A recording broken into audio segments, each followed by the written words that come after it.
ça fait partie des pistes de travail. Tu vois, d'être capable d'avoir sa balance qui n'est pas celle de Google, qui n'est pas celle de Facebook. iOS 14, qu'est-ce qui s'est passé ? La plupart des annonceurs ont vu leurs chiffres de conversion, de vente, s'écrouler.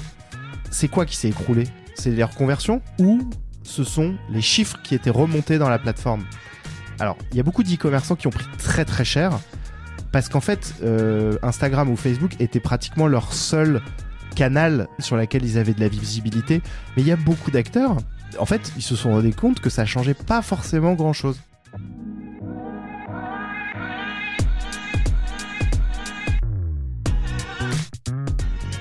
Bonjour, bienvenue dans Le Panier, le premier podcast e-commerce. Mes invités cartonnent et me livrent leurs secrets de réussite et les problèmes qu'ils ont rencontrés pour qu'on puisse, ensemble, apprendre à vendre mieux et plus. Mon engagement ici est simple, avoir une conversation sans filtre et sans faux semblant, et à ce que vous repartiez inspiré des succès, mais également des échecs, de mes invités avec les bons outils et les bons réflexes. Je suis Laurent Kretz, cofondateur de Cosa Vostra, agence digitale qui fait des sites incroyables et des strates de communication et d'acquisition sur mesure.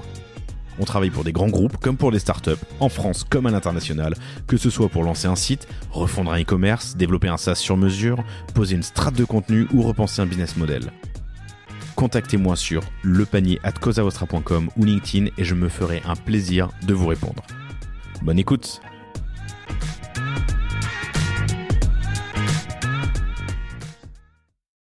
Bonjour à tous, très heureux de vous retrouver aujourd'hui pour ce nouvel épisode du Panier. J'ai l'immense plaisir de recevoir Mathieu Ceccarelli. Salut Mathieu. Salut Laurent. Mathieu est un vieux copain, ça fait une vingtaine d'années qu'on se croise, on s'est rencontrés à New York, t'étais le meilleur ami de copain de la meilleure amie de ma compagne, bam bam bam par rebond, ouais. Mais bref, on se croise depuis un bout de temps. On a un peu bossé ensemble dans le passé, puisque tu aides les marques à faire grandir leur business en acquise et à trouver les leviers pour croître. Exactement. Alors bonjour à tous tout d'abord. Ouais, l'acquisition ça couvre beaucoup de choses. Ça peut être du marketing digital, il y a des terminologies différentes comme le growth.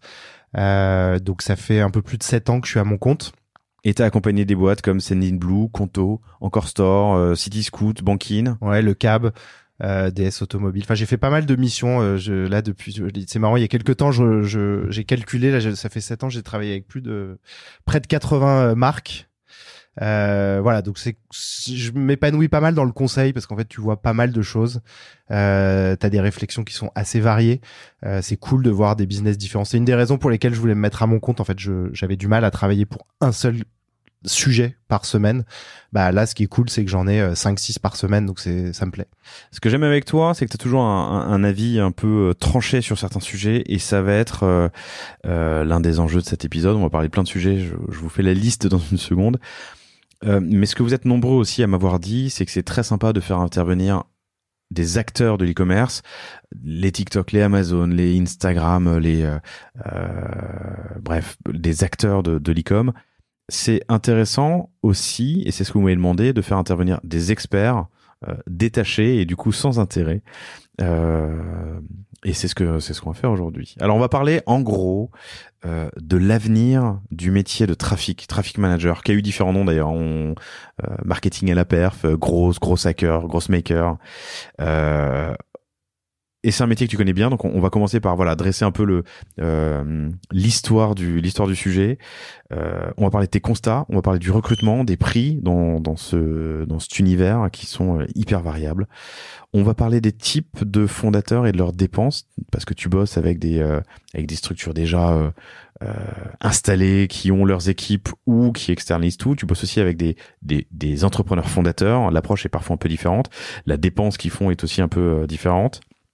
Et surtout, et je pense que on verra à quel moment on y vient, mais vous êtes très très très nombreux sur le panier à avoir constaté un effondrement de vos perfs sur Meta ces derniers temps. Enfin, on en parle assez souvent au micro.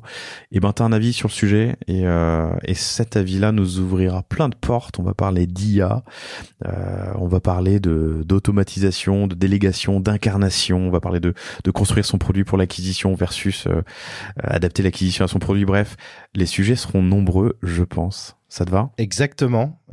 Et avant toute chose, Laurent, je voudrais commencer par dire que j'ai fait une sorte d'admiration en fait pour le travail que toi t'as pu faire et aussi ton associé. Tu fais partie des gens qui m'ont donné envie de bosser dans le digital. Je sais pas si les gens se souviennent en fait de Start in Paris. Que tu organisais au début des années 2010. Ouais, pendant 5 ans, j'ai organisé, c'est vrai, avec Jonathan Benoudis, mon associé de l'époque. Super épisode d'ailleurs sur le panier, il y a longtemps, que je vous invite à écouter. On a organisé Start in Paris, c'était un concours de start-up mensuel, 300-400 personnes tous les mois, 5 start-up qui pitchaient, et on votait pour la meilleure. C'était fun, pendant 5 ans ça a duré. Ouais. Tu le savais peut-être pas, mais moi à l'époque je bossais en finance, et je voulais absolument me reconvertir, et je savais pas comment faire, et je venais à chaque fois à tes événements.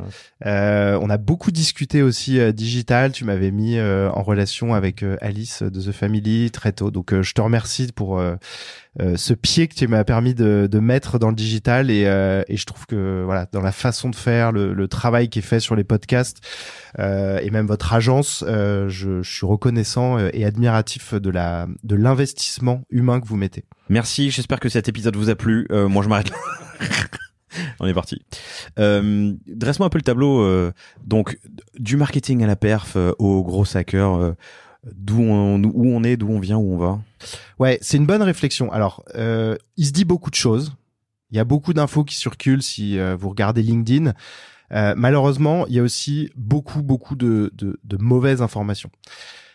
Si on regarde un peu ce qui se passe dans l'univers du gros hacking, en fait, au début des années 2010, donc c'est Sean Ellis qui a donné ce nom, c'est le terme de gros hacker. L'idée, c'était un peu de trouver le profil parfait qui allait trouver des canaux, des opportunités de croissance pour les entreprises, et qui avait en fait un esprit à la fois entrepreneur, mais aussi un esprit un peu scientifique, un peu marketeux, qui était capable d'aller chercher des opportunités. Mais à cette époque-là, il y avait aussi un univers digital qui n'était pas aussi structuré. C'est-à-dire que on connaissait pas aussi bien, Facebook n'était pas encore aussi en place, l'utilisation des applis, même il y avait peu de marques qui étaient 100% digitales, ça commençait à émerger, mais voilà, l'univers digital n'était même pas encore structuré d'un point de vue consommateur. Peu à peu, à partir, on va dire, de 2015, le mot hacking, il a peu à peu disparu. On était plus sur ce qu'on appelle de la grosse uniquement. Donc, c'était la volonté de scaler des canaux. Ça, c'est lié à plusieurs choses. La première... il va y avoir plein d'anglicismes, pardon, je t'ai coupé dans ta lancée, mais plein d'anglicismes dans cet épisode. C'est évident pour tout le monde, mais growth, G-R-O-W-T-H, ça veut dire croissance en anglais. On parle de gens qui gèrent la croissance. Pardon, Ouais, et gros hacking, trouver des hacks de croissance, mais qui étaient pas chers. Enfin, l'idée, c'était de trouver des opportunités intéressantes. Et donc, à partir de 2015, à peu près, on est arrivé sur des problématiques beaucoup plus grosses, qui s'est notamment traduit par le fait que, à cette époque-là, je pense qu'entre 2015 et 2020, 90% des budgets digitaux allaient soit vers Meta, soit vers Google. C'était le chiffre qu'on entendait systématiquement. Donc, la problématique grosse, en fait, ça voulait dire de grossir des canaux uniquement. Et il y avait beaucoup moins, à partir de là, la recherche de petits trucs. Et ça, malheureusement, ça a en fait créé une espèce de confusion qui a un peu perduré. C'est de se dire, moi, je veux un profil grosse, c'est-à-dire quelqu'un qui soit capable de trouver des idées, alors qu'en réalité, aujourd'hui, on est surtout dans des problématiques, pour beaucoup, qui est de gérer des campagnes sur Google, sur Facebook, avec des budgets importants, où les choses, justement, se sont structurées. C'est-à-dire que l'univers digital, maintenant, les utilisateurs, c'est pareil, ils ont leurs repères, ils connaissent assez, enfin, on sait assez bien l'utilisation qu'ils peuvent en avoir. Donc en fait, c'est pour dire que la dimension grosse hacking n'existe plus vraiment. Aujourd'hui, je trouve, depuis 2021-22, on revient un peu à ce besoin de trouver des canaux qui sont peut-être un peu moins chers, notamment parce que les méta Google sont très saturés, mais aussi parce que là, on est en train de voir qu'il y a des canaux qui émergent, TikTok, Pinterest représente des opportunités énormes pour des e-commerçants. Donc on revient un peu à cette logique de se dire il faut essayer d'être pragmatique et de réfléchir à une multitude de canaux. Ok. Ce que tu dis aussi en substance là, c'est que les outils ont beaucoup évolué. Avant, il fallait faire du bricolage. Le gros hacker, c'était un bricoleur. Aujourd'hui, tu as des outils tellement évolués que le bricolage se fait plus. Enfin, passer sa journée à faire des optimisations de campagne sur Meta ou sur Google, c'est plus vraiment d'actualité, si. Alors, moi, je pense que c'est encore différenciant. Maintenant, enfin, en fait, pourquoi c'est encore important de le faire? Parce que quand tu mets 10 000 euros par mois sur Google ou sur Facebook, enfin, c'est des budgets assez importants. Et en fait, on va aussi arriver. C'est pour ça qu'on parlait de recrutement. Il y a des grosses difficultés de recrutement dans l'univers du gros. C'est-à-dire que beaucoup d'entreprises galèrent en fait à trouver des profils expérimentés ou même des profils tout simplement. Et donc cette pénurie va aussi venir entrer en collusion avec la façon dont sont dépensés les budgets. Parce que si tu mets un profil peu expérimenté pour dépenser 50 000 euros et que tu fais pas justement ce travail dont tu parles de décortiquer, il y a un moment où les grands gagnants, c'est Meta et Google en fait. Oui, d'accord, mais la tendance de rajouter de l'IA, de l'intelligence, de pousser les outils Google Performance Max, Meta, Advantage, Campaign Plus, je l'ai pas dit dans le bon ordre, c'est bien justement pour optimiser pour toi tes campagnes, non? Alors, tu me lances direct sur le sujet. Ouais, on n'est pas là. Moi, je considère pas que c'est de l'IA, ce que propose Google et Meta pour aider les annonceurs. Et je parle en tant que... Mais on est d'accord que la promesse, c'est donne-moi ton budget, donne-moi tes assets, et je vais optimiser pour toi. Ouais, exactement. Mais c'est là où justement, moi, je suis pas du tout d'accord avec cette dimension-là. Qu'est-ce que c'est? En fait, on en a parlé un petit peu avant l'épisode là, mais là il y a pas mal de choses qui sortent sur l'intelligence artificielle, sur la capacité soit à générer du texte, soit avec GPT-3, enfin ChatGPT qui permet GPT-3 qui est l'outil d'intelligence artificielle et de génération de texte, qui a donné lieu à DALL-E et qui maintenant donne naissance à ChatGPT, dont on n'arrête pas de parler ces derniers jours, qui est un outil de chat d'intelligence artificielle assez bluffant. Ouais, et j'invite les auditeurs à regarder un petit peu à lire ce que publient des experts en fait de sujets tech, donc Noah Smith, Ben Thompson. L'IA, ça vient pas remplacer le travail humain. Ils disent ça assez bien. Ils disent en fait c'est un fonctionnement sandwich. C'est tu demandes quelque chose à l'IA, il te génère et derrière tu repasses dessus. Tout ça pour dire que l'IA n'a pas vocation à remplacer, ça vient compléter et faciliter certaines tâches qui sont difficiles. Ce qui se passe avec les stratégies automatisées et notamment les campagnes Performance Max de chez Google ou les campagnes Advantage Plus de Facebook, c'est pas de l'IA, c'est du black box. Ça s'appelle du black box. Vas-y, continue. C'est Madoff, enfin tu vois, tu peux pas voir ce qui se passe en fait. Alors Madoff c'est un peu exagéré dans le sens où il y a une fraude. Là ce que je veux dire c'est que tu rends opaque quelque chose en fait, si tu veux aider les annonceurs, tu leur donnes le rapport sur les termes de recherche, tu leur expliques comment est ventilé les dépenses, comment sont ventilées les dépenses entre plateformes. Je prends l'exemple de PerfMax. Alors là, ils essayent de pouvoir un petit peu affiner le ciblage. Mais tu savais pas pendant quelque temps si ton budget, il était parti sur du YouTube, sur du display ou sur du search. Quel est en fait la problème? En fait, pour comprendre en fait pourquoi il y a ces campagnes-là, il faut comprendre où en sont Meta et Google. En termes de concurrence, d'univers concurrentiel. Et puis c'est important d'avoir aussi une vision globale de ce qui se passe dans le marché publicitaire. Aujourd'hui, ces deux entreprises qui ont montré, quand je parlais de la croissance entre 2015 et 2020, ils ont fait leurs preuves comme outil et comme plateforme capable d'attirer des clients. Ça, c'est indéniable. Mais à un moment, ça sature. Des clients, tu parles de clients finaux, pas de les clients annonceurs. Tu vois, il y a un moment où, je sais pas, à certaines périodes, tout le monde personne veut être sur la colonne de droite sur Facebook, tu vois. Personne veut être sur une requête Google où tu tapes comment faire pour faire sa comptabilité, tu vois. Les gens, ils veulent être sur logiciel comptable, enfin les marques. Sur Facebook, ils veulent être sur le fil d'actualité avec un mot visuel. Donc cet univers premium, enfin cet inventaire premium, il est arrivé à saturation. Sauf que ces deux entreprises cotées devaient finir par continuer à montrer de la croissance. Comment elles ont fait? Elles ont fait comme moi, je donne la métaphore de la ratatouille. On aura plein de métaphores, je crois, aujourd'hui. J'aime bien les métaphores filées.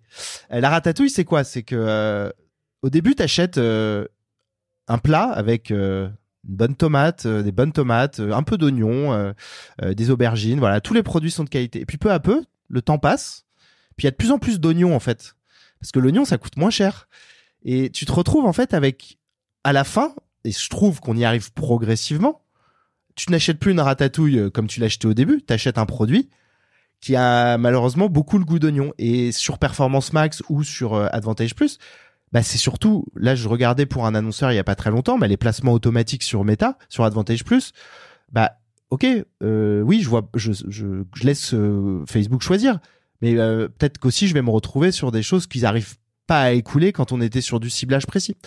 Donc il faut voir cette dimension, on va dire actionnaire, enfin en fait du cours de bourse aussi, qui est un impératif pour Google et Meta.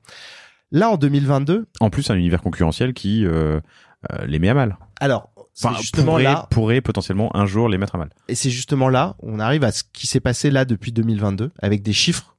En fait, là, qu'est-ce qu'on constate? C'est que leur situation de monopole à laquelle ils étaient arrivés, elle est en train d'être challengée. Et en fait, un acteur ne peut plus se conduire de la même façon si son monopole, il devient challengé. Je prends l'exemple de Meta. En fait, de façon globale, j'invite quiconque, que ce soit soit les fondateurs, soit les personnes qui font de l'acquisition, à penser leur acquisition comme comme des choses que les gens font dans la vie de tous les jours. Je te donne un exemple. Moi, par exemple, sur YouTube, j'ai jamais cliqué sur une annonce. Jamais. Tu vois, quand il y a du pré-roll sur les premières secondes, j'ai jamais. Mais et j'ai déjà posé autour de moi la question. Personne ne fait une conversion avant d'avoir fait du YouTube. Et ben, pourquoi les annonceurs, quand on devient annonceur, on voudrait que nos campagnes YouTube fassent de la perf? Non, c'est de la notoriété. Donc il y a c'est pour ça que je dis souvent que le meilleur façon de comprendre son acquisition, c'est de regarder en tant que consommateur comment ça se traduit. Et donc voilà, donc c'est important d'avoir cette vision. Justement pour regarder comment alors j'ai un peu perdu le fil mais non, on était sur, en gros, si je reprends de la hauteur, Google et Meta qui te donnent des outils de plus en plus performants pour t'affranchir de cette gestion opérationnelle de tes campagnes.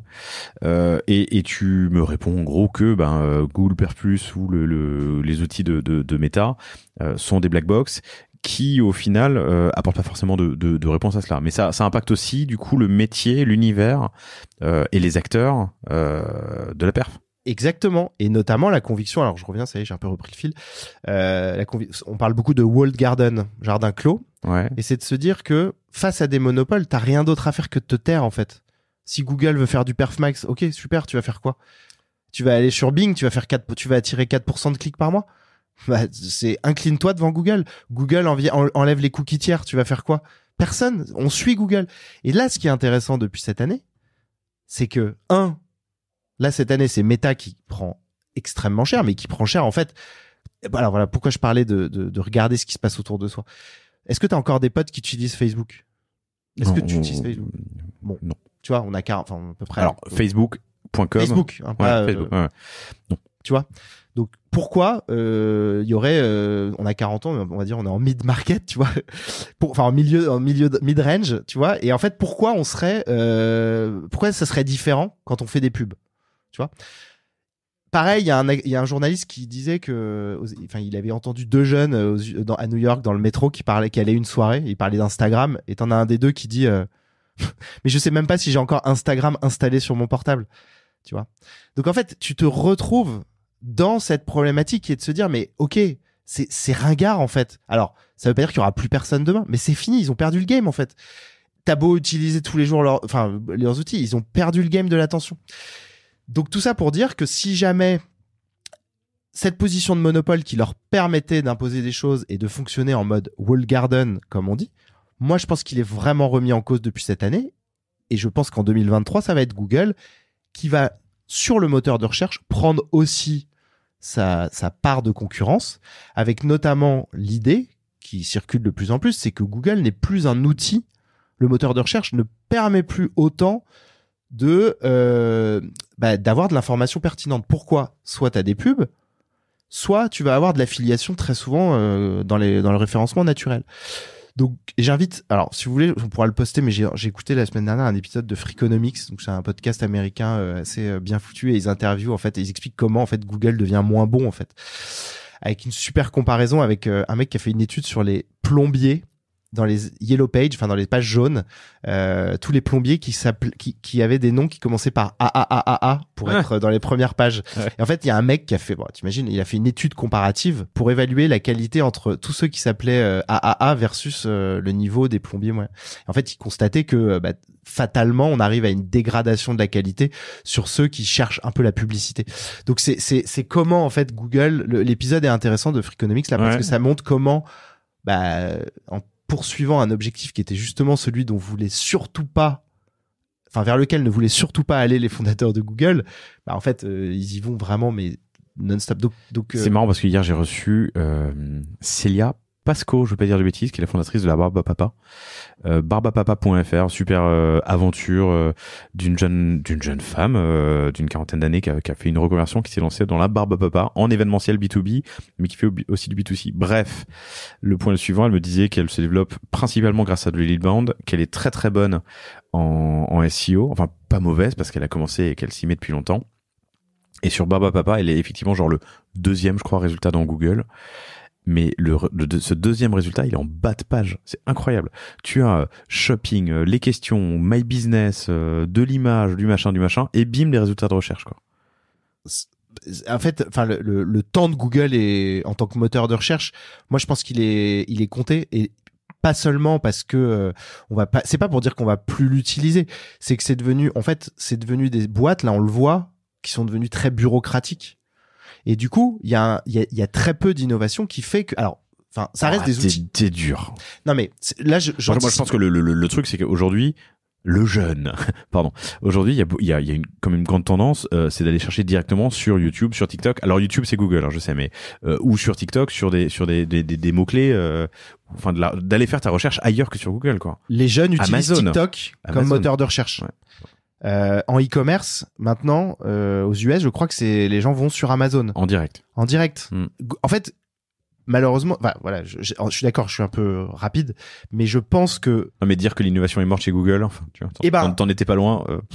Moi, par exemple, dans le suivi de certains tickets problèmes, là, ça y est, c'est dingue, tu vois, t'as l'impression d'être dans les 12 travaux d'Astérix, tu vois, c'est des choses que je n'avais jamais vues chez Google. Tout ça pour dire que... Je vais pas mettre ça en intro, je vais laisser les gens écouter jusqu'à ce 21e minute pour... OK. L'esprit... Après, ça reste un outil. Enfin, moi, tu vois, je l'utilise, je dépense énormément, donc voilà, faut juste modérer. C'est juste que... ma vie sur Google. T'as dit une chose qui est importante, c'est... moi, je donnais des cours, et quand les étudiants, je leur disais une chose, les outils d'aujourd'hui ne sont pas les outils de demain. En fait, l'acquisition, c'est ça qu'il faut comprendre, c'est que demain, ça sera pas Google, ça sera pas Meta, ça sera sans doute autre chose. Donc, ça revient sur la question des typologies de campagne. En fait, voilà, c'est pas à eux d'imposer la sauce. Je te donnais aussi une autre métaphore qui va aussi aiguiller certaines personnes qui nous écoutent vers des problématiques qui existent. Alors, je te donnais la métaphore McDonald's. Je l'explique. Pour moi, Meta et Google, ce serait comme si McDonald's distribuait à ses clients réguliers une balance, un miroir, d'une part. Truqué. C'est peu importe l'idée. On va pas parler de truqué. Ouais. C'est juste que qu'est-ce que ça vient faire là? Donc aujourd'hui, pourquoi cette métaphore? C'est que pourquoi les annonceurs regardent leur performance et notamment leur conversion sur les outils de Meta et de Google. En fait, pareil, je te disais, c'est comme si toi tu fais des pubs sur TF1. Enfin, Renault fait une pub sur TF1 et derrière c'est TF1 qui dit à Renault, bon alors ça a été diffusé de 20h à 21h, vous avez fait 5 ventes de voitures à tel endroit. C'est une aberration. Mais pourquoi est-ce que Meta, Facebook, Meta, Google, pourquoi est-ce qu'ils rapatrient la volonté de vouloir te proposer le tracking de leur côté? Pour expliquer la qualité de leur campagne. Ouais, puis je pense que personne le faisait. Enfin, c'est pour expliquer la qualité. Ton point, c'est que, en gros, t'es e-commerçant, tu regardes ta perf chez toi. Alors ça fait partie des pistes de travail. Tu vois, d'être capable d'avoir sa balance qui n'est pas celle de Google, qui n'est pas celle de Facebook. Ça, c'est un précepte, c'est hyper important. iOS 14, qu'est-ce qui s'est passé? La plupart des annonceurs ont vu leurs chiffres de conversion, de vente, s'écrouler. C'est quoi qui s'est écroulé? C'est leur conversion ou ce sont les chiffres qui étaient remontés dans la plateforme?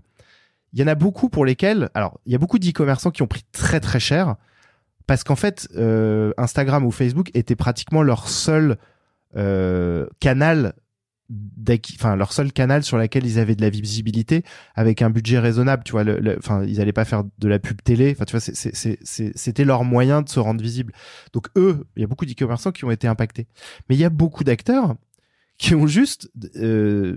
en fait, ils se sont rendus compte que ça changeait pas forcément grand-chose. Et intuitivement, tu te dis, mais ça faisait des années... En fait, l'inventaire et l'audience, même si Facebook dit qu'ils ont moins d'infos et moins d'éléments pour nourrir les algorithmes, l'inventaire, les personnes qu'il y a derrière, ça reste quand même un peu les mêmes. Donc, comment expliquer que autant d'annonceurs ont vu leur performance chuter? Moi, j'en audite beaucoup des comptes, j'en vois beaucoup passer.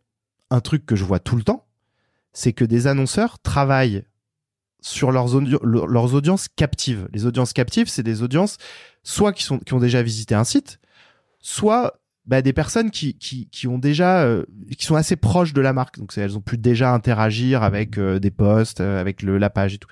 Et donc en fait, là-dessus, de faire des conversions, c'est pas très difficile, puisqu'en fait, c'est des gens qui te connaissent déjà.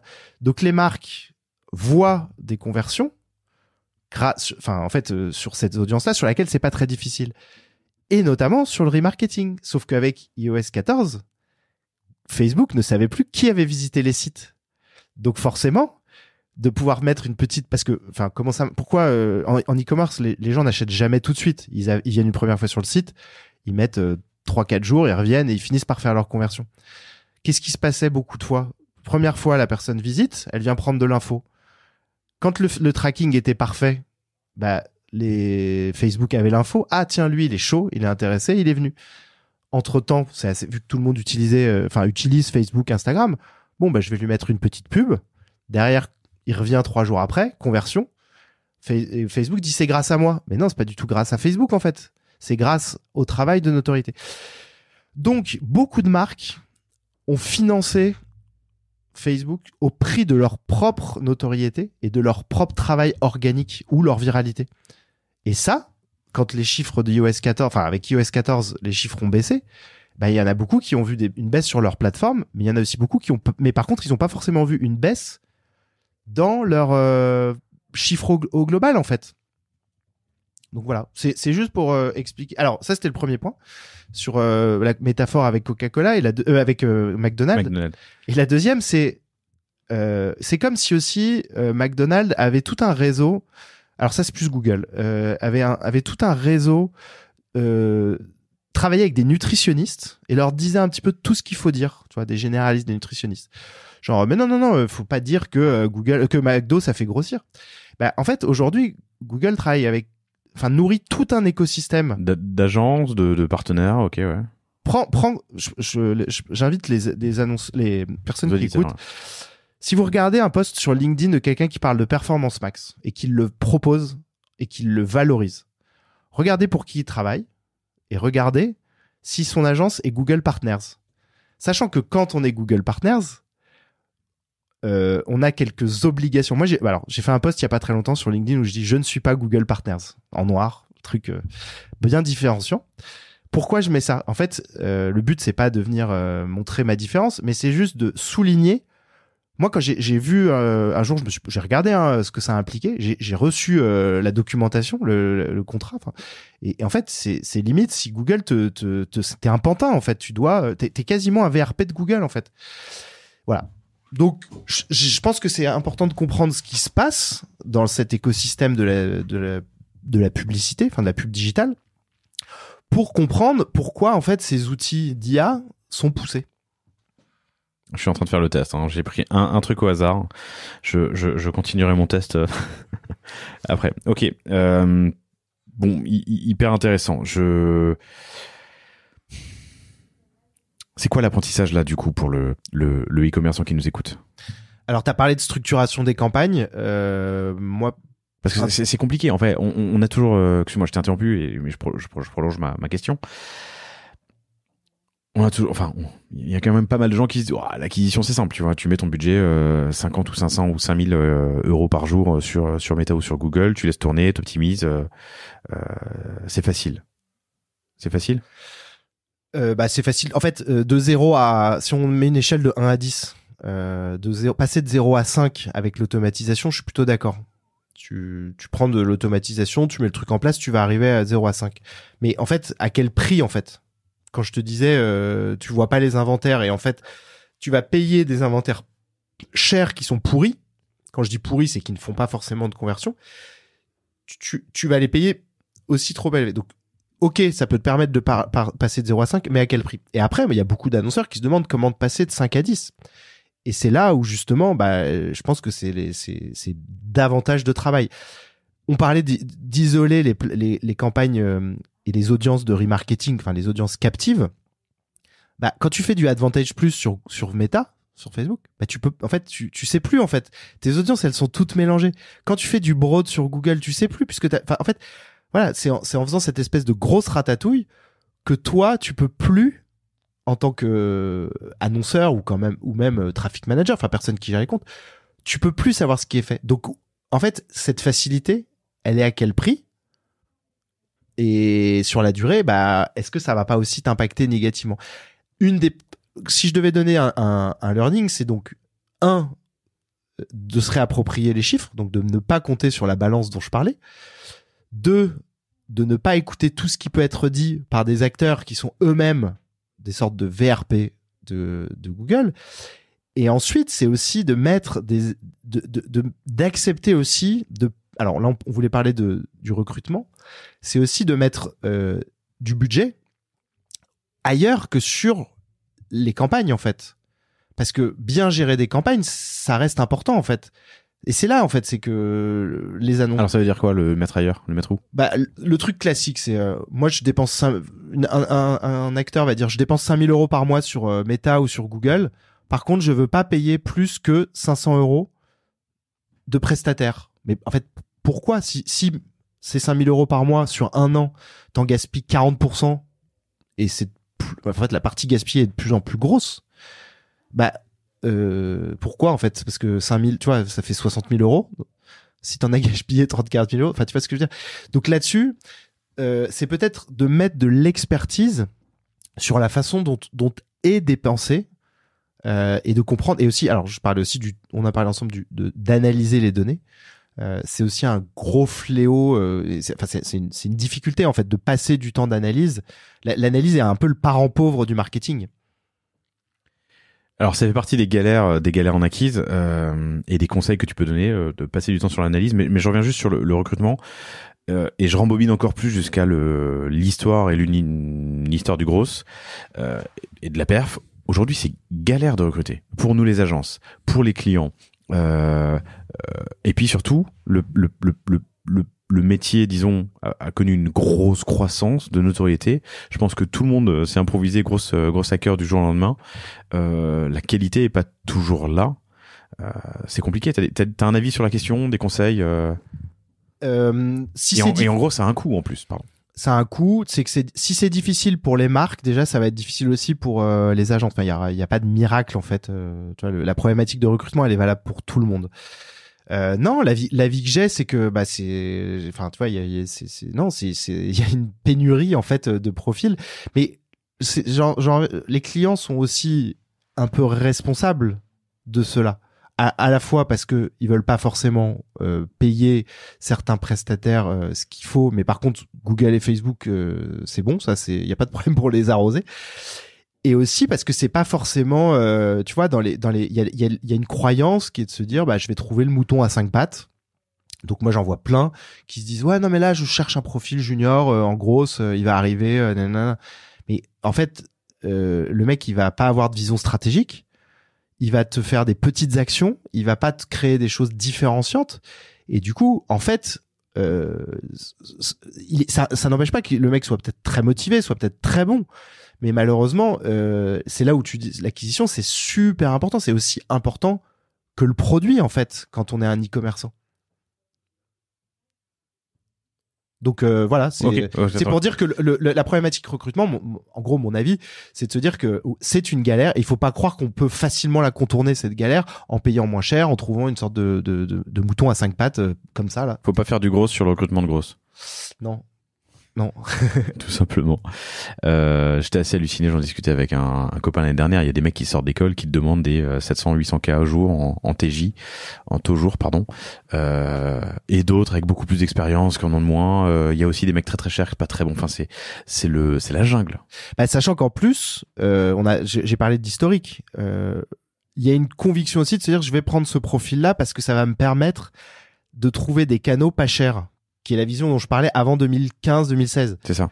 Mais c'est plus, enfin la réalité c'est quand même aujourd'hui quand le marché est mature, les canaux ont un coût. Ouais. Donc la vraie et les plus grosses startups du Next 40 tout ça, eux ils recrutent des bons profils et en fait ce qu'ils savent faire c'est aussi de bien dépenser leur budget. Tu vois, c'est des choses qui apprennent. Donc il faut pas croire que il va y avoir de la magie en se disant je vais me recruter un gars, il va faire que mes canaux ils soient moins chers. Bah non en fait. Enfin je veux dire ton mot clé sur Google s'il est à 15 € parce que tes concurrents mettent des enchères importantes, c'est pas ton junior que t'as trouvé à un prix plus bas qui va pouvoir faire que ça soit pas 15 €. Donc il y a pas de miracle. Je crois pas. Et enfin, croire qu'il n'y a pas de miracle, ça permet aussi de décortiquer beaucoup d'infos qui circulent sur LinkedIn. Voilà. Qui fait croire que le miracle, il est là sur la pub digitale. Mais c'est ce qu'il y a pendant longtemps, et c'est ce que je disais avant 2015, même encore un peu après. C'est ce qu'il y a longtemps, c'est une idée qui était partagée, tu vois. Le côté chercheur de pépites, tu vois, trouver le truc que personne ne sait, et ça existait peut-être à une époque où ces canaux étaient en construction, ou en tout cas en maturation, on va dire, prise de maturité. Mais ton point, c'est qu'aujourd'hui, ça n'existe plus. C'est mature, tout le monde y est. Il y a assez peu de, disons, de pépites à trouver, quoi. Ouais, et après, dans la façon aussi dont sont présentés ces canaux et ça c'est Meta qui l'a beaucoup fait. Alors moi sur LinkedIn je fais des posts, je parle de la stratégie des paris sportifs. Tu vois toutes les marques, qu'est-ce qu'ils font? Ils te donnent l'impression que en fait ils valorisent les gagnants, tu vois, ils vont te montrer des exemples de gens qui ont fait un multiple qui va leur faire gagner en ayant mis 1 € qui permet de gagner 250 000 €. En fait, tu valorises 0,0001% de tes cas. Ce qui s'est passé sur Meta, ils ont très bien marketé ce qui s'est passé sur 3-4, enfin peut-être pas, allez, 10% de clients. Donc tout le monde croit qu'il y a la martingale sur ça, mais en fait c'est pas le cas. Et ça veut pas dire que ça marche pas, hein, ça veut pas dire qu'il faut pas dire la chose, mais il faut juste comprendre que aussi quand tu fais de l'acquisition, il faut savoir si tu fais de la perf, il faut savoir si tu fais de la notoriété. Mais si tu veux tout mélanger, comme je parlais de YouTube tout à l'heure, si tu crois qu'avec YouTube tu vas faire de la perf, en fait c'est un truc qui rate, enfin il y a un truc qui va pas en fait. Mais du coup, c'est quoi l'avenir de ces agences qui sont spécialisées en gestion de campagne méta, par exemple? Enfin, tu vois, il y a quand même un sujet, c'est que c'est hyper chronophage. Si t'as pas le temps de te le faire toi-même, tu vas faire confiance à un prestat ou une agence. Elle va te vendre justement l'optimisation de ton compte et de ta campagne. Mais avec l'évolution des outils de ces plateformes, ces agences elles doivent switcher aussi. Le boulot doit switcher, non? Bah, en fait, jusqu'où va aller le nivellement par le bas? En fait, alors personnellement, c'est pas un positionnement qui m'intéresse parce que c'est une course qui s'arrête jamais. L'IA, les campagnes Perfmax, tout ça, c'est aussi une promesse que fait Google aussi à certaines agences. Grâce à ça, vos gestionnaires de comptes vont pouvoir gérer plus de comptes. Et faire de meilleures campagnes. Ouais, en gros, ils vont de 0 à 5, je donne un exemple, peut-être d'être de 4, ils vont passer à 5, 6, tu vois, voilà. Mais c'est du niveau, on va rester sur du average. Or, en acquisition, le niveau average, il est plus possible, en fait. Puisque justement, il faut émerger dans un univers où tout le monde a des repères. Enfin, quand tu veux aller vers le bas, quand tu prends une personne plutôt junior, tu vas mener des petites actions. Tu vas tenter du LinkedIn, du Facebook, du Google en te disant, tiens, je vais tenter plein de choses. Mais en réalité, ce qui marche, c'est souvent des acteurs qui font des gros projets, en fait. Je pense, alors, je voulais te parler de mon offre, mais plus dans les constats que j'ai pu faire. Une marque comme Asphalt, je crois qu'ils ont capté pas mal de monde grâce à leur newsletter, en fait, grâce à leur contenu qu'ils produisaient. Tu vois, c'est comment, en fait, un canal, on se l'approprie en en faisant une référence. Mais tu fais pas une référence avec, tu vois, enfin, c'est pas un mec qui enfin, c'est pas du tout péjoratif, mais il faut un peu d'expérience pour pouvoir mener du contenu qui soit de qualité et faire une newsletter aussi qui sort du lot. Donc voilà. Et en fait, mais ça fait partie un peu des galères qu'on rencontre aussi chez beaucoup de nos clients, ou en tout cas des enjeux auxquels ils font face. L'un d'eux, c'est ça, c'est la méconnaissance des canaux et le fait d'être all over the place, donc sur plein de choses que tu fais mal, plutôt que de te spécialiser sur un ou deux canaux. Ouais, comment être différenciant. Ouais. Comment être différenciant, comment... Parce que ça crée du flou, en plus. Et puis en fait, tu t'éparpilles. Ouais. Quand t'es... Enfin, à la place de certains auditeurs qui ont leur propre activité, il faut pas croire que... L'acquisition, ça se délègue pas, en fait. C'est comme la partie produit. En fait, les fondateurs entrepreneurs vont toujours... Alors, quand je dis fondateurs entrepreneurs, c'est souvent une ou deux personnes qui ont lancé leur site e-commerce ou leurs produits, et au début, ils sont pas très nombreux. Et en fait, bah, eux vont se dire, je vais consacrer du temps pour mon produit, mais sans intégrer la partie acquisition. Tu vois, avant qu'on commence l'épisode, je t'avais donné l'exemple de la stratégie d'Uber sur les VTC. Quand ils sont arrivés sur le marché, leur offre intégrait l'acquisition. Quand ils viennent te donner, quand t'arrives, des chauffeurs qui te distribuent de l'eau, qui te donnent des bonbons, qui te ouvrent la porte, c'est leur offre. Mais c'est une offre qui fait de l'acquisition. C'est une offre marketeuse, quoi, marketée. Ouais. Parce qu'elle vient faire quoi? Elle vient accentuer un problème existant et une frustration du consommateur. Donc, la première chose, c'est que l'acquisition, c'est souvent de la psychologie, de comprendre ce qui se passe. Autre exemple, j'avais travaillé sur des missions stratégie avec une boîte qui faisait des bocaux.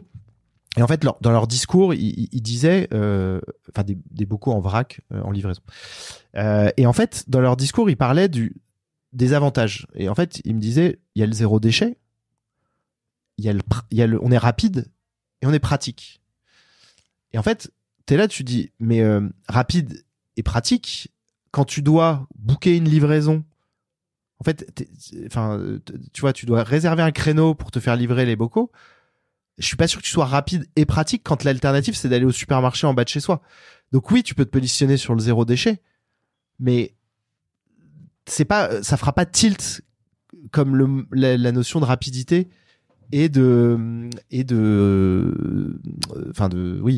rapide. Ok, donc si j'essaie de comprendre ce que tu es en train de prendre de la hauteur, pardon, tu parles de bien connaître ses forces et de construire son produit en pensant potentiellement à l'acquisition. Enfin, moi, tu vois, on le fait nous, par exemple, quand on fait dans des phases de UX ou de UI, mais de UX surtout quand on dessine des sites web ou des apps, on pense SEO dès ce stade-là. Tu vois, où est-ce qu'on va placer les titres, enfin l'organisation du texte, la taille des éléments de texte. Donc toi, ton point, c'est quand je pense mon produit, le penser, en tout cas avoir en tête les accroches marketing, ouais, qui pourraient contenir, c'est ça? Ouais. Bah, en fait, je voulais présenter, quand je parlais je voulais présenter mon offre, là, une de mes façons de travailler. En fait, j'accompagne des entrepreneurs fondateurs pour construire leur stratégie d'acquisition, et notamment avoir des actions très concrètes à mettre en œuvre ensuite. Donc, je suis parti de 3 constats, même 4. Le premier, c'est que ces personnes-là ne savent pas forcément comment gérer leur temps. Souvent, je leur parle, je leur dis, est-ce que tu sais ce que si tu dois passer 2 heures à faire de l'acquisition la semaine prochaine, qu'est-ce que tu vas faire? c'est super flou en fait pour eux. Tu vois, donc ils ont pas tu vois, c'est plein de petites choses, mais il y a pas une évidence, tu vois, d'acquisition souvent. Donc moi l'idée de mon offre par exemple, c'est qu'ils puissent se dire voilà, là j'ai une demi-journée, voilà ce que je vais faire, parce que ça va être différenciant, ça va être percutant. Après le deuxième constat, c'est que les canaux sont pour eux tous un peu différents. Je parlais de la newsletter d'Asphalt. Il y a beaucoup d'acteurs e-commerçants qui font des newsletters, ça les saoule, tu vois. C'est le truc genre putain, cette semaine faut que je fasse ma newsletter. Et c'est pas du tout un canal différenciant, c'est juste soit de la promo, soit c'est un petit truc, tu vois. Quand ils sont 3-4 dans la boîte, faut bien que quelqu'un s'y colle. Le truc c'est que cet effort d'acquisition, il sert à rien en fait. Il vaut mieux mettre soit une personne, enfin peut-être pour le coup quelqu'un qui est plutôt junior et de profiter de libérer du temps vers d'autres canaux, ou alors mettre en place une newsletter qui attirera des clients, qui sera différenciante, comme il y en a, enfin tu vois, sur Substack il y en a plein. Ça peut être un levier d'acquisition. Donc voilà, pour les annonceurs, enfin pour ces entrepreneurs fondateurs, les canaux sont un peu c'est pas que il y a une perception facile de commencer, tu vois. Je pense qu'il y a pas mal de gens dans l'écosystème agence qui font des choses sur LinkedIn. En fait, j'en rencontre plein des fondateurs qui vont dire ouais, moi je ferais bien du LinkedIn, tu vois. Mais tu sais ce que ça veut dire faire du LinkedIn en fait. Tu vas te entre guillemets te fourvoyer. Si tu veux que ça marche, tu vas devoir entre guillemets faire certains posts un peu racoleurs pour que ça alimente, enfin si tu veux que ça augmente ton audience.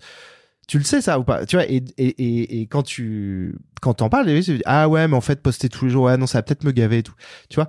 Et du coup si tu fais les choses, fais-les bien. En gros c'est ce que exactement. Tu dis. Quitte et si t'es pas sûr de pouvoir bien les faire, les fais pas. Ouais. Enfin concentre-toi sur autre chose, passe ton temps sur autre chose. Donc l'acquisition c'est incarné par les fondateurs. C'est ça que c'est incarné par le pro. En fait, on peut pas dissocier le produit de l'acquisition. Et le troisième point aussi que je voulais préciser de constat, en marketing, il y a un principe, c'est qu'on est toujours assez, on a du mal à parler de ses forces.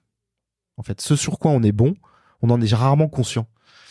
Alors ceux qui le sont savent bien en parler et du coup ils arrivent à construire de belles histoires là-dessus. Mais comme on en est rarement conscient, on n'en parle pas bien ou on l'élude, on dit bon bah voilà, moi je sais, enfin ouais, c'est facile pour moi, tu vois. Du coup, on le vend mal, on le market mal. Et en fait, c'est aussi ce qui se passe souvent quand je prenais l'exemple des bocaux là, c'est de marketer les choses qui ne font pas tilt dans la tête des consommateurs. Et je t'ai parlé en intro j'ai fait un podcast avec une marque qui s'appelle Les Petits Culottés, donc c'est des couches écolo pour enfants.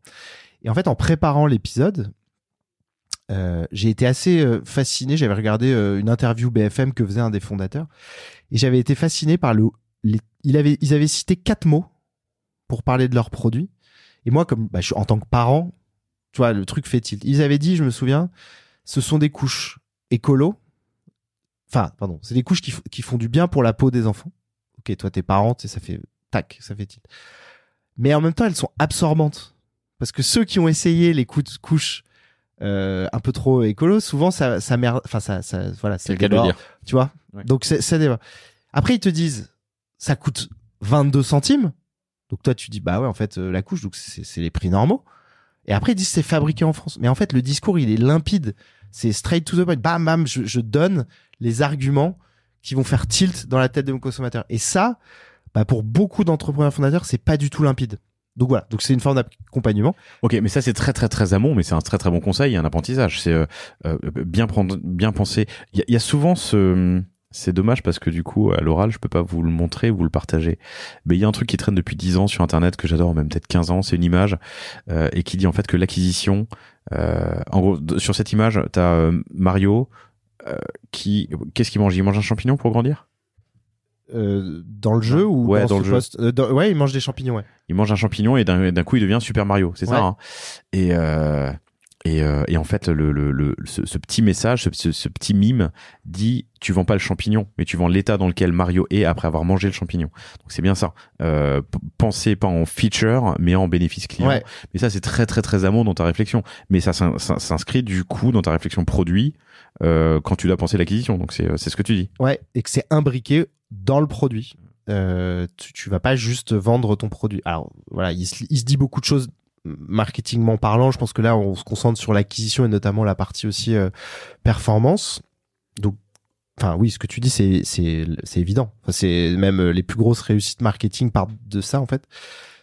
Et mais moi, j'ajouterais un dernier point dans les constats qui aussi il est très lié au fait que les entrepreneurs fondateurs ont peu de temps. Et ça, c'est quelque chose qui est quand même valable dans beaucoup de boîtes. J'en ai un peu parlé tout à l'heure, c'est le temps d'analyse. Quand je disais que l'analyse est le parent pauvre du marketing, c'est que malheureusement, dans les boîtes, on ne veut pas... En fait, c'est pas qu'on veut pas, c'est qu'on ne prend pas le temps, soit de payer des gens pour suivre des chiffres toute la journée. Tu vois, les data analystes, c'est des gens qui font des dashboards pour des équipes marketing, mais c'est pas des gens qui analysent les données. Les data scientists, bon, ils les traitent, ils font plutôt du prédictif, c'est un peu différent. Les fondateurs, ils ont souvent pas le temps de se poser. Tu vois, tu demandes, je pense que j'invite les personnes ici qui ont un site, est-ce que ils sont à l'aise avec à aller dans leur Google Analytics tous les jours, à piloter leurs chiffres régulièrement. Il y en a beaucoup qui te diront non, je le fais pas. Tu vois, donc il y a cette dimension-là. Alors, t'as parlé de mon parcours. Moi, avant d'être à mon compte, j'ai bossé 2 ans pour Sendinblue, où j'ai mis en place tout le SEA. Et là-bas, j'ai découvert un fondateur, donc Armand Tiberge, qui est quelqu'un qui passait lui-même du temps tous les jours en fait à analyser ses chiffres en fait. Et c'est une boîte sur laquelle la dimension analyse était possible. On a toujours passé énormément de temps à analyser. Ce qui est mieux que de passer du temps en meeting. Hein. Tu vois, donc vaut mieux parfois faire un meeting toutes les 2 semaines et remplacer peut-être le créneau par de l'analyse. Se dire tiens, je passe. Donc tout ça pour dire que ce temps, il est tellement précieux. Et si des entrepreneurs fondateurs n'ont pas le temps de s'y mettre, peut-être qu'il faut prendre quelqu'un pendant 1 an pour justement se dire ok, là il va analyser des chiffres. Et c'est de la vraie analyse. Alors là, je vais raconter une anecdote. Quand je donnais des cours, et je commence le cours en racontant un peu mon métier. Et je dis aux étudiants, je passe mes journées à analyser des chiffres. Je suis tout le temps sur des tableaux. Là, ils me regardent et ils me disent non mais genre ah ouais, mais en fait nous sur notre CV quand on met qualité analytique on le met comme ça quoi. Enfin c'est un truc normal. Et en fait non, tu vois, ça doit être un vrai truc. Tu vois, faut qu'il y ait je pense qu'un temps supérieur d'analyse apporterait beaucoup. L'analyse, c'est une chose, et je suis d'accord que c'est souvent sous-représenté. Je trouve, enfin sous-évalué ou sous-investi en temps. Il y a beaucoup de gens que j'ai en face de moi, d'interlocuteurs. Alors c'est pas forcément les patrons, mais qui me disent que c'est aussi une question de temps. Ça prend du temps d'analyser la donnée. Il faut la trouver, aller la chercher, la processer.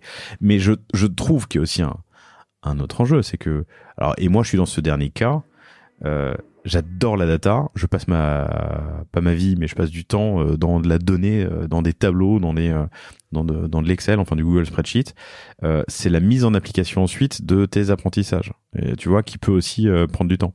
Donc l'enseignement et tirer un enseignement chaque semaine qui va derrière donner lieu à une action auprès de tes équipes sur un sujet, tu peux pas dans une vie sur une année, tu peux pas faire ça. Donc je pense que l'enjeu, enfin moi tel que je le vis en tout cas, et c'est plus pour du pilotage d'entreprise, c'est aussi d'alimenter une pensée de fond et une trajectoire que j'optimise, que je fais bouger en fonction de mon analyse de données que je fais très très très régulièrement. Mais bon, ton point, c'est en gros, chères auditrices, chers auditeurs, foutez le nez un peu plus souvent, en tout cas faites-le si vous ne le faites pas, dans vos chiffres, quoi. Et ouais, et ne laissez pas les plateformes publicitaires faire croire qu'ils le font pour vous en fait. Okay. Et si vous n'avez pas le temps, entourez-vous, essayez de le faire avec quelqu'un dans votre équipe ou un prestataire. En fait, ces plateformes-là, elles ont bien compris ces 2 failles. Le recrutement et l'analyse. Et ils s'engouffrent dedans, en fait. tu vois, en disant vous n'arrivez pas à recruter, bah nous on vous fournit des outils. Bah non, en fait ils vous fournissent pas des outils, ils vendent ils écoulent leur inventaire. Pardon. Et ensuite, la donnée, ne croyez pas. Quand tu vois, je lisais par exemple, ils donnent des recommandations en disant là sur les derniers jours votre taux de conversion a chuté. Oui, mais c'est pas, en fait, c'est pas eux qui doivent te donner l'info. En fait, en fait, c'est de se l'approprier, s'approprier la donnée. Donc tes constats et donc tes conseils, prendre le temps d'incarner et d'avoir à cœur en permanence l'acquise et les leviers. Avec l'idée d'être différenciant. Bien connaître, appréhender, comprendre, utiliser les canaux. Et mieux vaut utiliser vraiment un canal que faire un P mouillé dans sur un truc, se lancer à moitié sur TikTok par exemple, ça n'a aucun sens. Aucun sens. Ok. Incarner, on n'en a pas parlé ça, l'incarnation dans l'acquisition, dans la communication. T'as un avis sur le sujet? Le fondateur qui incarne, tu vois, l'équipe qui incarne. Pareil, j'avais invité dans un podcast. Alors oui, parce que tu m'as rappelé, mais moi j'ai une mauvaise mémoire, donc que c'est Starting Paris et cette époque en tout cas qui t'a mis le pied à l'étrier du digital. Mais t'as un podcast aussi qui s'appelle Le Refuge, dont j'ai pas parlé en intro. Alors j'ai fait une saison. C'était un peu un défi de se dire tiens, je vais voir ce que ça donne. Ça prend du temps, hein. Et ce qui prend du temps, c'est aussi de trouver des personnes à interviewer. Voilà. Mais c'était un exercice qui est super sympa et j'ai pas perdu l'idée d'en faire une deuxième saison. Ouais, une deuxième saison et de continuer parce que c'est un exercice qui est quand même très sympa. Et puis en fait, c'est des échanges que moi j'ai. En fait, je suis parti de l'idée de faire un podcast parce que c'est des échanges que j'ai de toute façon. Donc autant en faire bénéficier un max de monde. Exactement. Bien sûr. L'incarnation. Et l'incarnation, j'avais invité le fondateur des petits bidons. Donc c'est une marque ils font des produits. Les petits culottés, les petits bidons. Ouais, en plus c'est deux anciens d'Audencia comme moi. Non, et en fait, tu vois, lui typiquement, il incarnait au point même de prendre des positions contre les acteurs Ariel, tu vois, les bien connus pour lesquels il dénonce la présence de dérivés de pétrole dans certains de leurs produits. Et tu vois, il allait même jusqu'à aller devant le Sénat en se filmant et tout, tu vois. Ça, c'est de l'incarnation même activiste, en fait. On va loin. Non, mais en fait, l'incarnation, faut être à l'aise. Tu vois, ton associé Mathieu, il a reçu Grégoire Gambato enfin, tu vois, Grégoire Gambato, il a incarné Germinal, j'imagine. Oui, et puis il y avait ici hier Justine Hutto de Respire. C'est aussi super exemple. Alors moi j'avais reçu Thomas Méheux, super épisode, son associé, cofondateur. Mais clairement en termes d'incarnation, Justine sur Respire fait un boulot incroyable versus d'autres marques où c'est beaucoup moins incarné. Mais c'est pas, en fait, il y a un autre truc, c'est que dans les canaux, quand je parlais de choisir le bon canal pour être différenciant, l'idée même, c'est d'être à l'aise avec ce canal. Donc l'incarnation qui est par exemple de se mettre personnellement en avant, il y a énormément de fondateurs qui le sont pas, mais heureusement en fait. Et du coup, quand je parlais de ce que je fais comme travail avec certains fondateurs, justement c'est pas de leur dire comme je te disais, tu vois, on va pas faire du LinkedIn si t'es pas à l'aise avec l'idée de te mettre en avant sur LinkedIn, parce que quand même sur LinkedIn les gens parlent beaucoup d'eux en fait. Il faut dire je. Il faut dire je. Point. Et si on veut pas dire je, faut pas y aller. C'est ça. En gros, enfin. Alors, bon, je suis un peu, j'exagère un peu, mais bon, l'idée là, quoi. Si tu veux que ça marche, si tu veux faire toucher, moi par exemple, je touche pas grand monde sur LinkedIn, mais parce que je veux pas être racoleur, je veux pas aller, tu vois, j'ai une audience qui est limitée, mais ça me va en fait. Donc, l'incarnation, plus que ça, c'est d'être à l'aise avec le canal qu'on aborde. Je continue sur les conseils qu'on a abordés. Être conscient de ses forces, parler d'avantages produits et pas de fonctionnalités, et puis comment bien expliquer que son produit est bon. Et puis c'était le dernier point, passer du temps sur de la donnée, de la data, de l'analyse, avec sa propre balance, hein. Ouais, avec sa propre balance. C'est une réflexion qui est difficile, tu vois. Je donne un exemple parce que tout à l'heure j'ai parlé de Google Analytics.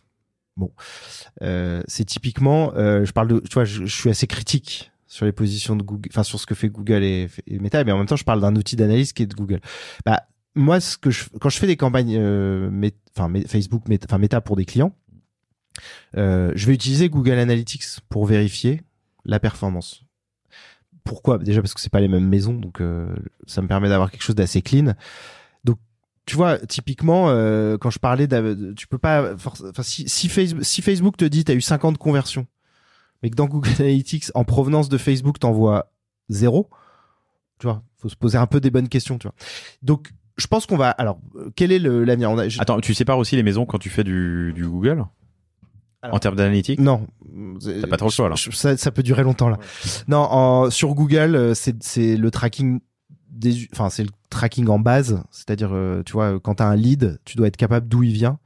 Et moi, je reste. Alors, l'attribution, c'est un gros sujet. Gros sujet de l'acquisition. On pourrait faire un épisode, hein. Ça a toujours été un sujet, et ça restera toujours un sujet, a priori. Enfin, vu la direction qu'on prend. L'explosion des outils, les nouveaux outils qui arrivent. GA4, c'est typique. En fait, Google Analytics version 4. Ouais. Alors, en fait, ce qu'il faut se dire, c'est que, en fait, il y a des choses qu'on peut pas mesurer. Donc, l'attribution sera toujours défaillante. Pourquoi ? Parce que tu peux pas aller mesurer. Laurent qui parle de la barbe à papa à Mathieu, Stéphanie dans la cuisine. Tu vois, ça, tu peux pas le mesurer. Donc, l'attribution sera de fait défaillante. Vous êtes peut-être en train de courir ou en voiture, mais mon invité Mathieu montrait la cuisine des bureaux, il tendait le bras, vous le voyez pas, mais dans la cuisine de Cosa Vostra, je parlais à quelqu'un, mais en fait, là, tu parles de rupture de canal. Si un achat se fait après une rupture de canal ou du bouche à oreille ou tu vois, de la pub télé vers le site, on ne pourra jamais le mesurer. Jamais. A priori. Et c'est là où, alors comme Criteo en son temps, en fait, c'est d'être, tu vois, le couponing, Criteo, c'est d'être là à la fin. Mais Google, ils ont aussi compris quelque chose, c'est qu'ils sont toujours là, en fait. Enfin, tu peux difficilement échapper à Google. Donc, c'est là où, justement, les modèles d'attribution, quand tu parlais en SEA, ce qu'il faut faire, c'est typiquement ce qu'il faut faire. C'est une bonne chose, c'est de savoir d'où les gens sont venus, comment les gens sont venus pour la première fois. En fait, un des truc qui se passe en acquisition, alors là c'est valable pour tout type de boîte, c'est d'arriver à aller chercher des nouvelles audiences et de sortir de ce qui est captif. Et en fait, à partir du moment, le défi, moi quand j'étais traffic manager, mon obsession c'était d'aller choper des clics de qualité nouveaux, tu vois. Tu te dis, il faut absolument que j'aille chercher des personnes qui me connaissaient pas. Bah, le search, le SEA, c'est juste parfait. Alors, j'étais chez Sendinblue, donc tu vois, les gens qui tapent logiciel emailing, il y en a des milliers dans le monde. Tu vois, c'est une requête qui est très fréquente. Le mec qui tape ça, c'est du pain béni. Enfin, si tu veux, tu peux remonter. Il vient chez toi, il te connaît pas, il te découvre. Il est au Brésil, il découvre une solution dont il a jamais entendu parler. C'est royal en fait. Et ça a de la valeur ajoutée. La semaine dernière, dans un post, j'ai conclu en disant, il vaut mieux avoir 5 clics de bonne qualité qui ne génèrent pas de conversion plutôt que un clic qui génère une conversion. Ce que je veux dire par là, c'est que quand c'est tout le débat. Enfin, c'est un gros débat, en gros. Oui, j'ai eu 5 clics qui n'ont pas généré de conversion, mais ils sont quali. Versus une qui débouche sur une conversion. Mais à condition de pouvoir les onboarder quelque part, non ? Capter un email, capter un like, un follow sur un réseau social. Moi, le truc, c'est que j'ai la conviction que les 5, s'ils sont quali, s'ils sont dans ta thématique, s'ils sont alignés, en fait, t'achèteront un jour ou parleront de toi. Exactement. Ok, d'accord. Donc, tu multiplies 5 par 10 000.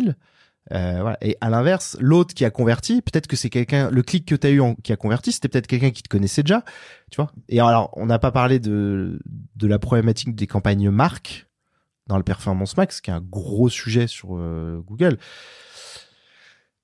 Même rétrospective sur quand je parlais des nutritionnistes, tu vois, du réseau d'influence. Moi, il y a 10 ans, quand j'ai commencé dans le digital, il y avait l'acceptation qu'il fallait acheter sa marque sur Google.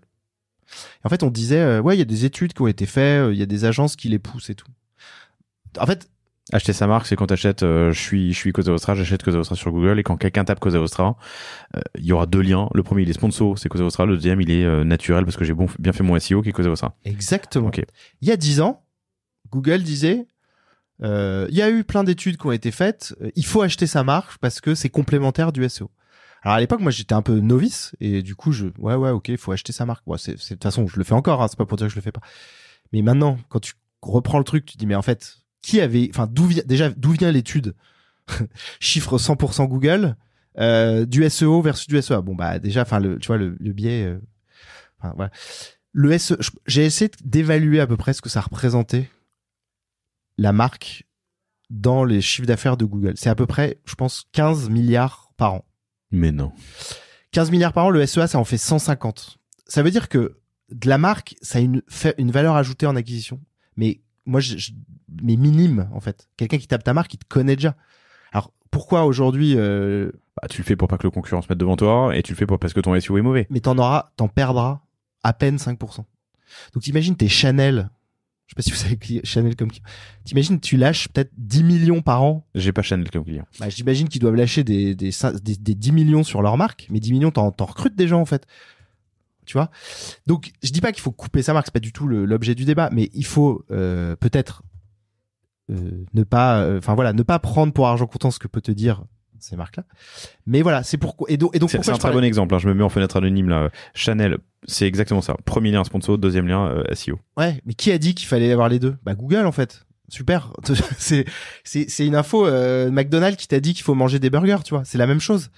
Donc faut le challenger. Et en fait, qu'est-ce qui se passe avec la marque dans les campagnes Perfmax et dans beaucoup de campagnes que je vois?